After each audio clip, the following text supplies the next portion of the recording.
রাসূলুল্লাহ সাল্লাল্লাহু আলাইহি ওয়াসাল্লাম ইরশাদ করেছেন, সালাসাতুন হারামাল্লাহু আলাইহিমুল জান্নাহ, তিন শ্রেণীর মানুষের জন্য জান্নাত হারাম।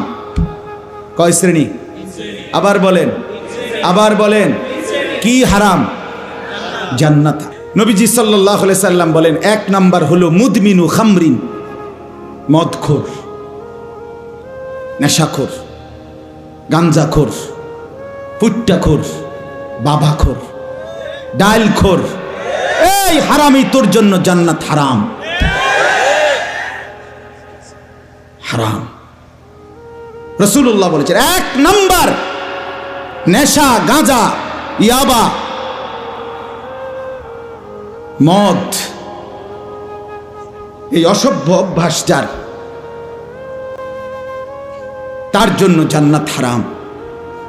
কোরআনুল কারীমের মধ্যে স্পষ্ট আছে, সূরা মায়েদার মধ্যে আল্লাহ তাআলা ইরশাদ করেছেন, ইয়া আইয়ুহাল্লাযীনা আমানু, হে ঈমানদারগণ, ইন্নামাল খামরু, নিশ্চয় মদ, ওয়াল মাইসির, জুয়া, ওয়াল আনসাব, মূর্তি পূজার বেদি, যেখানে মূর্তি পূজা করা হয়, ওয়াল আজলাম, ভাগ্য নির্ধারক তীর, রিজসুম মিন আমালিশ শাইতান, এগুলো একেবারে শয়তানের নিকৃষ্ট কাজ।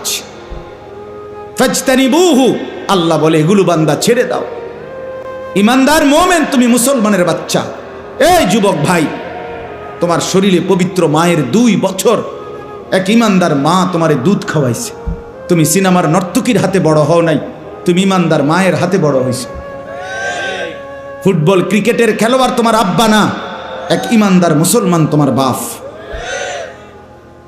আল্লাহ কোরআনে বলছে, ফাজতানিবুহু, তোমরা একদম ত্যাগ করো, ছেড়ে দাও মদ, জুয়া, লাআল্লাকুম তুফলিহুন, এতেই তোমরা সফল হবে, জান্নাতি হবে, কৃতকার্য হবে, কামিয়াব হবে। এজন্য মদখোর ব্যর্থ। মদখোর কি হয় না? সফল হয় না। নেশাখোর সফল হবে না। এরপরে আল্লাহ বলেন, ইন্নামা ইউরিদুশ শাইতানু আন ইউকিয়া বাইনাকুমুল আদাওয়াতা ওয়াল বাগদাআ ফিল খামরি ওয়াল মাইসির, নিশ্চয়ই মদ এবং জুয়ার মাধ্যমে শয়তান তোমাদের পরস্পরের মধ্যে শত্রুতা, বিদ্বেষ, মারামারি, হানাহানি, হত্যা, খুন তোমাদের মধ্যে ছড়িয়ে দেবে। ওয়ায়াসুদ্দাকুম আন যিকরিল্লাহ, আল্লাহর স্মরণ ভুলায়া দেবে। ওয়া আনিস সালাহ, এবং নামাজ ভুলায়া দেবে। ফাহাল আনতুম মুনতাহুন, আল্লাহ বলে, আমার মুমিন ইমানদার বান্দা, তবুও কি তুমি বিরত হবে না? এত কথা বলার পরও তুমি বিরত হবা না? ছাড়বা না মদ, ছাড়বা না জুয়া? সরাসরি আল্লাহ বলছে, কোরআনুল কারীমের স্পষ্ট বর্ণনা। এবার আসেন রাসূলুল্লাহ সাল্লাল্লাহু আলাইহি সাল্লামের হাদিস। আল্লাহর নবী সাল্লাল্লাহু আলাইহি সাল্লাম বলেন, লা তাশরাবিল খামরা, নবীজি বলছে মদ খেও না।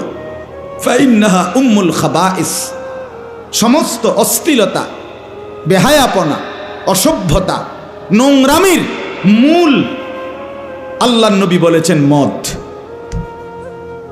উম্মুল খাবাইস, সমস্ত খবিসের মূল, খবিসের মূল। স্পষ্ট কথা বলছি বাপ, আপনাদের সচেতনতার জন্য। রাসূলুল্লাহ সাল্লাল্লাহু আলাইহি সাল্লামের হাদিসের দ্বারা স্পষ্ট বোঝা যায়, যেখানেই নেশা, যেখানেই মদ, যেখানেই নেশা, প্রতিটা নেশাখোর, সাফ মনে রাখেন, আমার ভাই বসেন, 1 মিনিট বসেন, পরে উঠাইয়েন, আপনি এখন শুনেন মনোযোগ দিয়ে। যেখানেই নেশা, মনে রাখবেন, যেখানেই মদ, যেখানেই নেশা, কসম খোদার, সেখানেই জেনা, সেখানেই ব্যভিচার।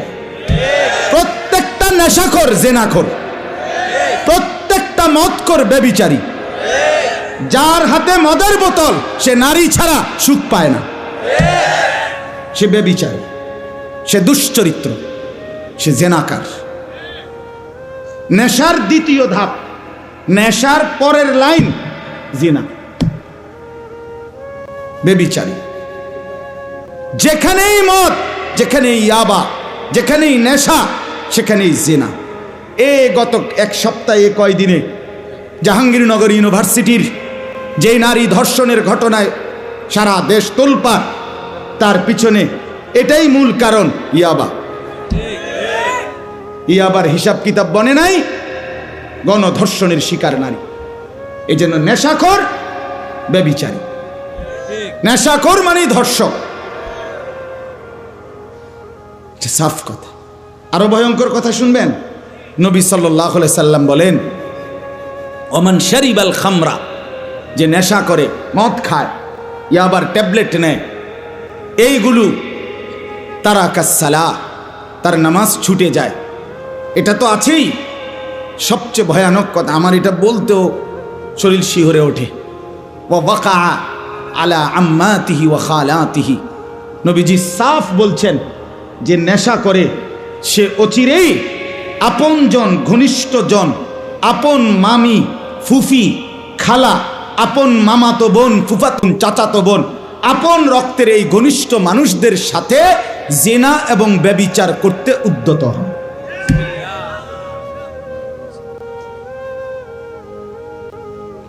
আস্তাগফিরুল্লাহ।